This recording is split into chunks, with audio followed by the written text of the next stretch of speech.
আপনি মুখস্থ করে নিয়েন, রুগীর সামনে আপনি জোরে জোরে তেলাওয়াত, মানে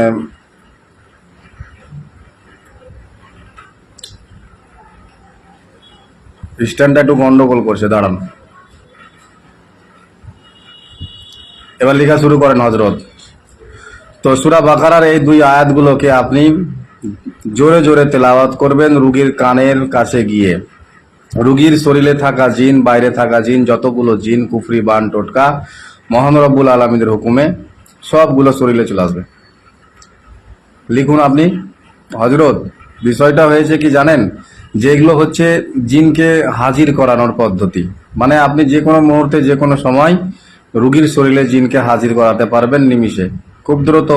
আর ইউটিউবের মধ্যে এগুলো প্রকাশ সহজে করি না, বেশি প্রকাশ করতে গিয়ে অনেকে আবার কি করবে, এটা নিয়ে আমল করবে, তখন একটা সমস্যা দাঁড়িয়ে যাবে। তার জন্য ক্লাস করা জরুরি।